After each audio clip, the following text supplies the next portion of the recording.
Right. Success.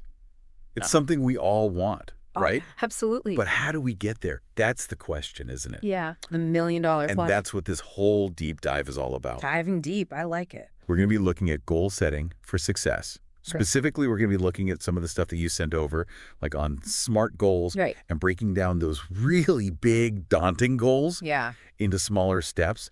And then, and this is maybe the hardest part, how to actually stick with it.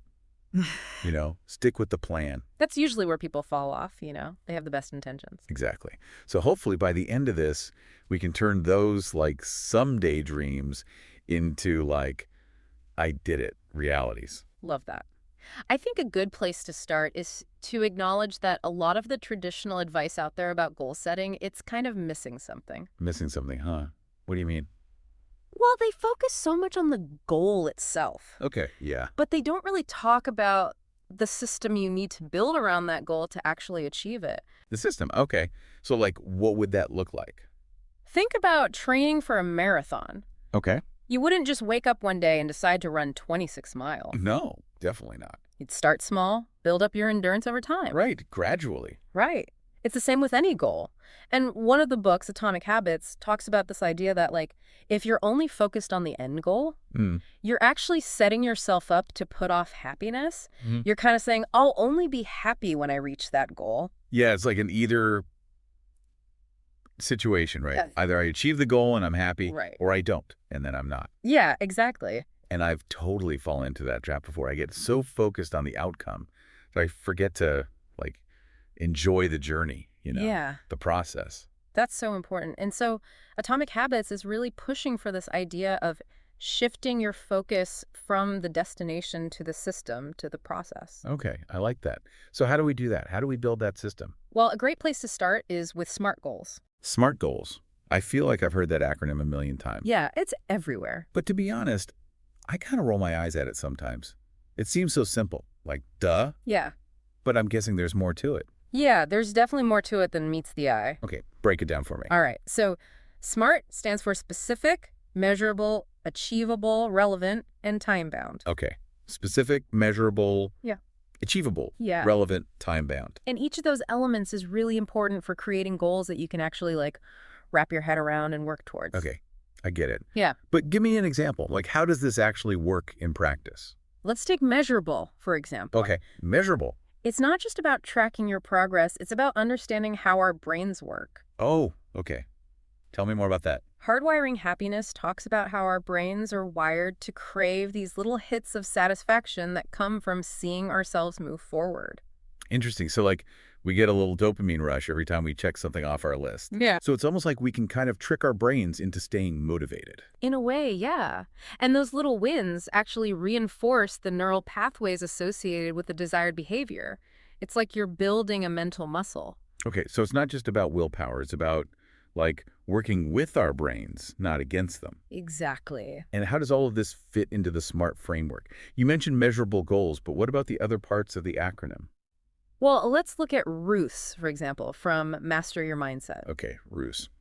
What's her story? She had this dream of starting her own business, but she felt stuck.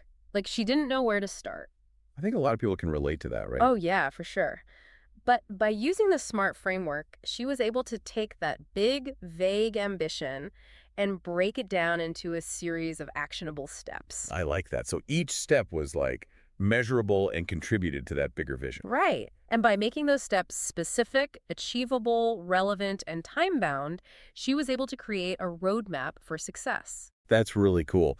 It shows how this seemingly simple framework can be a real game changer, even for someone who's already ambitious and driven.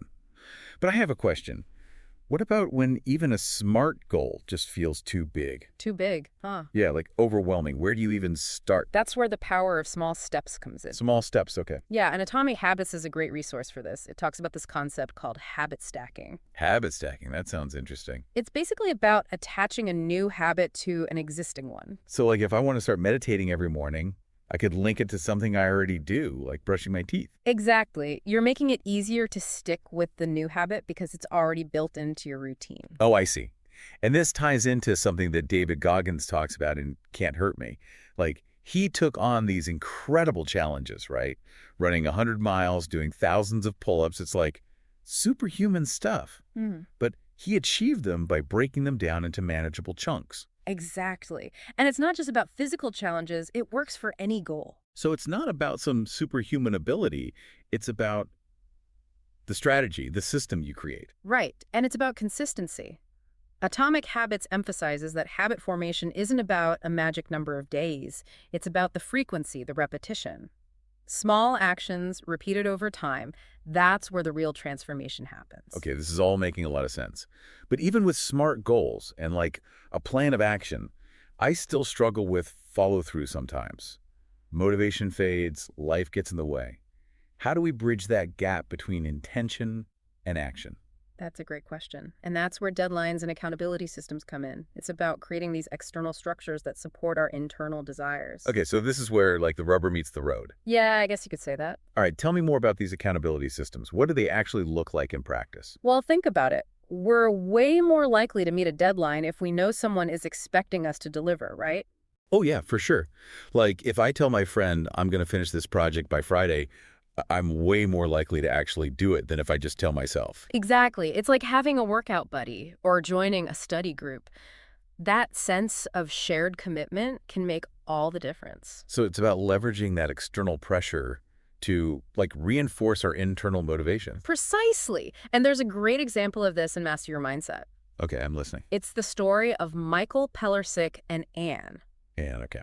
She was feeling super overwhelmed, like just totally out of control of her life. I think they're there. Right. So Michael helped her regain control by scheduling Anne time into her busy agenda. And time, interesting. Yeah, it wasn't about finding more time. It was about making her well-being a non-negotiable priority. I love that. It's like creating a system that protects our goals, even when things get crazy. Exactly. And speaking of systems, Atomic Habits talks about implementation intentions. How does that fit into this accountability piece? Oh, implementation intentions are great.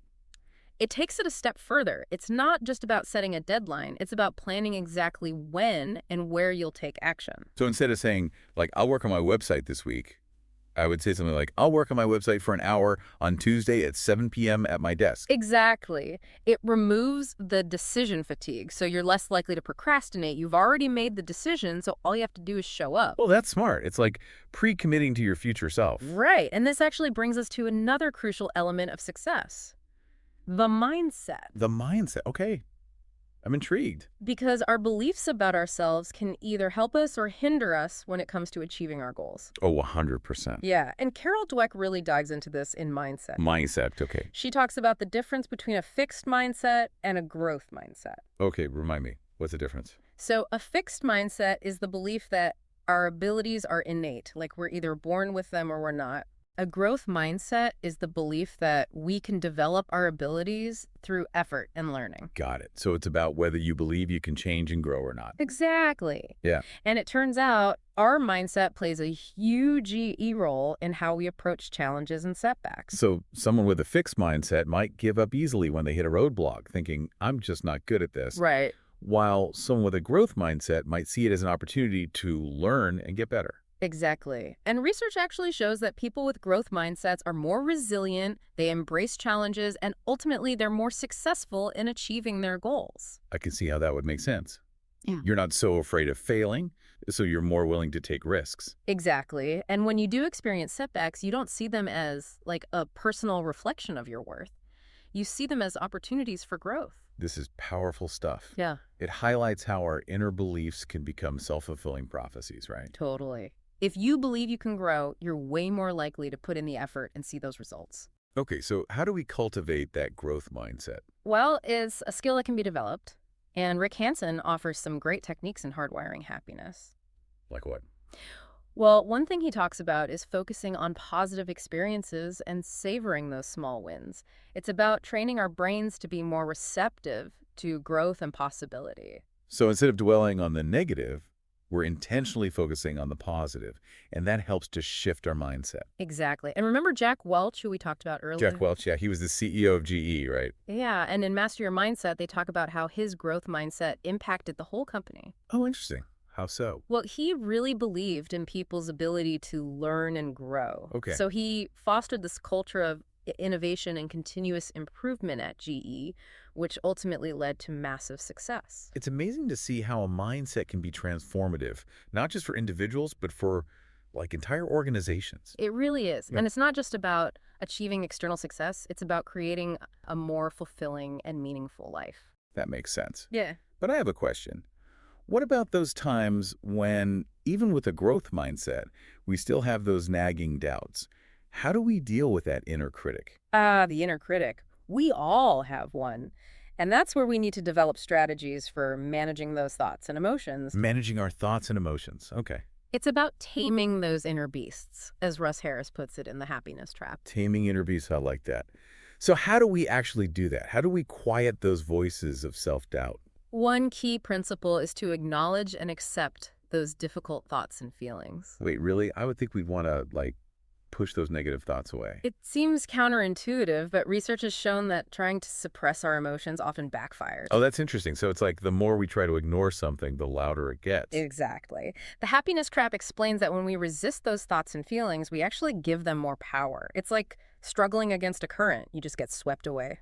I can see that. Yeah. I've definitely had the experience of, like, the more I try not to think about something, the more I end up thinking about it. Exactly. So instead of trying to get rid of those thoughts, we can learn to just observe them without judgment, acknowledging that they're there, but not letting them control us. So it's not about pretending they don't exist. It's about changing our relationship with them. Exactly. And one technique that the happiness trap talks about is called diffusion. Diffusion. Okay.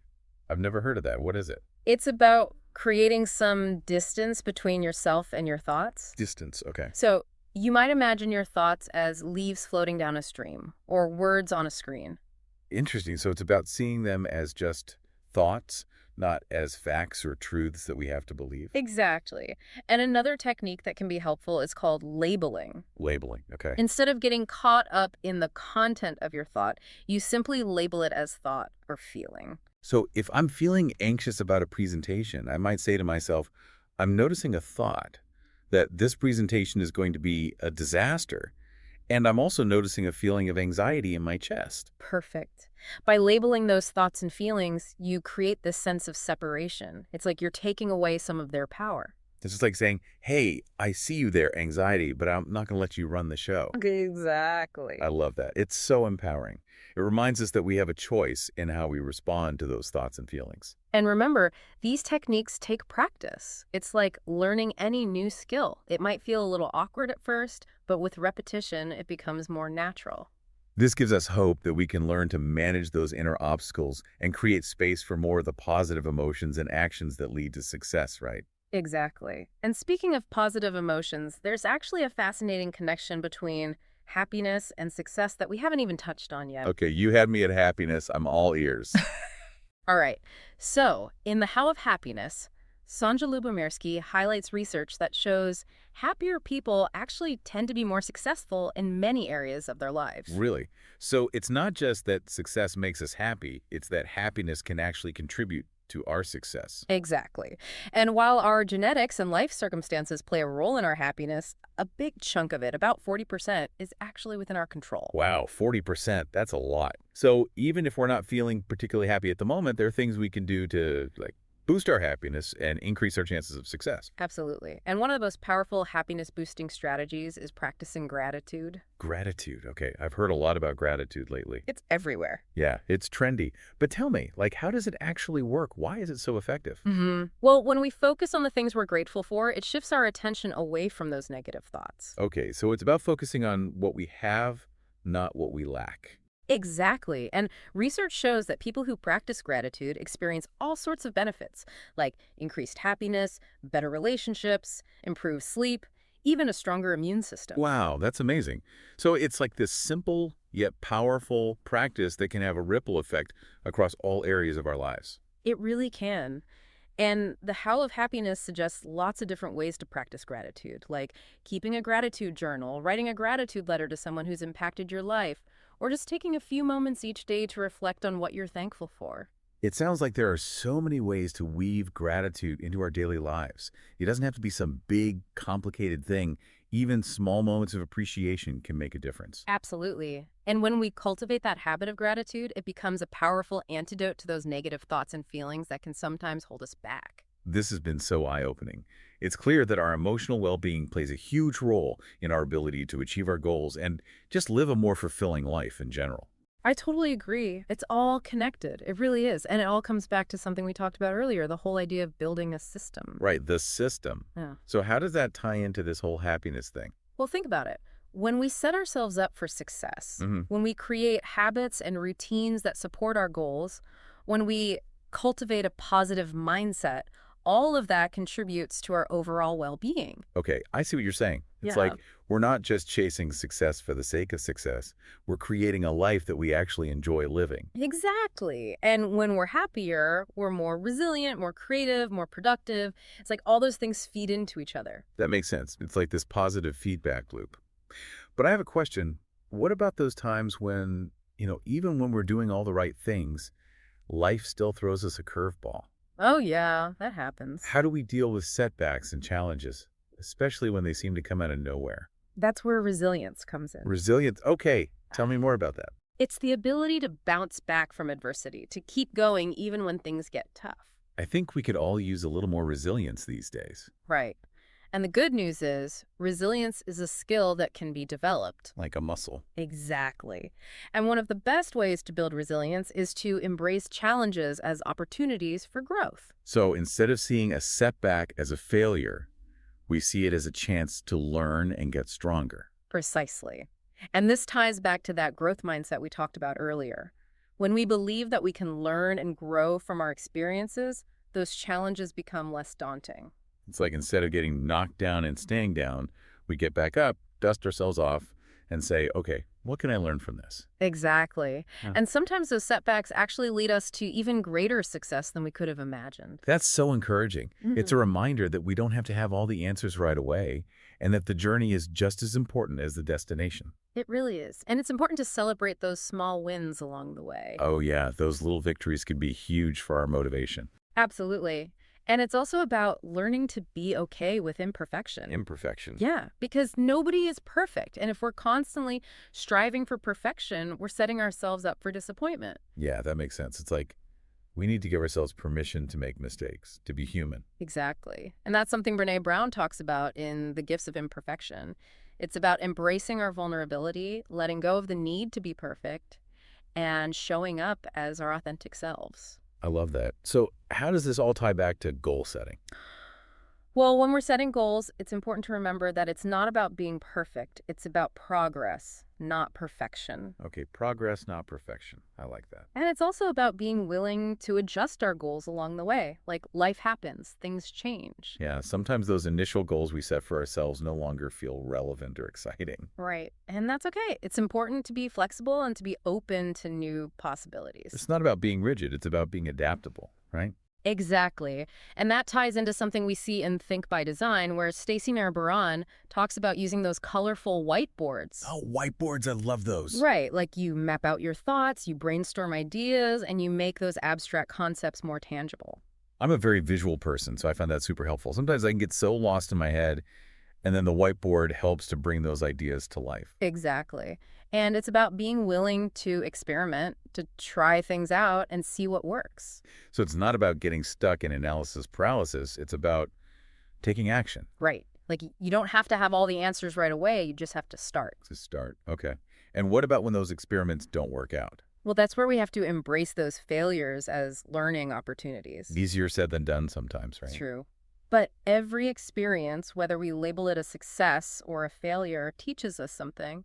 And that learning helps us to grow and to get closer to our goals. It all comes back to that growth mindset, doesn't it? It does. It's about seeing every experience as an opportunity for learning and growth, no matter what the outcome. And that's a powerful perspective to have. It takes the pressure off needing to be perfect, and it allows us to be more open to new possibilities. Exactly. And as we wrap up this deep dive, I want to leave you with one final thought from Start With Why. Okay, I'm listening. Simon Sinek says, people don't buy what you do, they buy why you do it. That's interesting. So as you continue to set and pursue your goals, remember to connect with your deeper why, your purpose. That's where we find the real fuel for lasting success. This has been such an incredible conversation. We've covered so much ground, from the practical steps of setting smart goals and breaking them down to the importance of mindset, resilience, and taking action. And remember, this is just the beginning. The real journey starts now as you take these insights and apply them to your own life and goals. So to everyone listening, go out there, embrace those challenges, experiment, learn, grow, and never give up on those dreams. Until next time, keep diving deep. It's true. And, thinking about what you were saying about those curveballs life throws at us, Yeah. I think it brings us to something super important. How do we deal with setbacks? Right. Because they happen. They're gonna happen. Oh, they're inevitable. The road to success is rarely a straight line. Definitely not. More like a winding path with a few potholes along the way. Exactly. So how do we navigate those detours? How do we bounce back when things don't go according to plan? That's the million-dollar question. I feel like I'm constantly hitting roadblocks. Well, and that's something important to remember. Those setbacks, they're not failures. They're not. Not necessarily. They're opportunities. Opportunities to do what? To learn, to grow, to become more resilient. Okay, resilience. I've heard that word a lot, but what does it actually mean? Resilience is that ability to bounce back from adversity. So like not giving up when things get tough. Exactly. Yeah. It's about having that grit, that determination to keep going, even when you want to throw in the towel. I definitely need more of that. Sometimes I feel like I give up too easily. Well, and that's something else important to remember. Resilience, it's a skill. A skill. So I can actually learn to be more resilient. Absolutely. It's like a muscle you can strengthen with practice. Okay, that's encouraging. So how do we practice resilience? How do we build that muscle? Well, one of the best ways is to actually embrace challenges. Embrace challenges. Wait, really? Yeah. See them as opportunities to learn and grow. Instead of getting knocked down and staying down, you get back up, you dust yourself off, and you say, okay, what can I learn from this? So it's about shifting our perspective, right? Yeah. Seeing setbacks as feedback instead of failures. Exactly. And that's a hallmark of a growth mindset, which we were talking about earlier. Right, growth mindset. So believing that we can learn and grow from our experiences, even the tough ones. Exactly. And, another key strategy for turning goals into reality. It's simple, but so many people forget it. Take action. Take action. Okay. But what if I'm not sure what action to take? Just start somewhere. Don't get bogged down in analysis paralysis. I know what you mean. Sometimes I overthink things so much that I never actually get started. I get it. But it's about taking that first step, even if it's a small one. And remember what Stacey Nair Baran says in Think by Design. Use those colorful whiteboards. Whiteboards, I love those. Right. They're great for, mapping out your thoughts, brainstorming ideas. Visualizing it all, yeah. Exactly. It helps to bring those abstract concepts to life. And sometimes just getting it out of my head and onto the whiteboard can help me to see things more clearly. Exactly. And then once you have some ideas down, it's time to experiment. Experiment, okay. Test things out, see what works, what doesn't. Not every experiment is going to be a success. Right. And that's okay, right? It is. It's all part of the process. It's about learning as we go. Exactly. And even those failures, they provide valuable information. So it's like we're constantly gathering data that helps us to refine our approach and get closer to our goals. Right. And that brings us back full circle to that growth mindset we talked about. Seeing every experience as a learning opportunity, whether we label it a success or a failure. It's amazing how interconnected it all is, right? It really is. Our goals, our habits, our mindsets, our ability to bounce back from setbacks. Yeah. It all plays a role in our journey to success. And to wrap up, I want to thank you for sharing all of these incredible insights. We've covered so much ground today, and I know our listeners are going to walk away with a ton of valuable takeaways. And to everyone listening, remember what Simon Sinek says and start with why. People don't buy what you do, they buy why you do it. So as you continue to set those goals, remember to connect with that deeper purpose. That's what fuels true, lasting success. It's been a pleasure diving deep with you. And to everyone listening, keep learning, keep growing, and keep chasing those dreams. Until next time.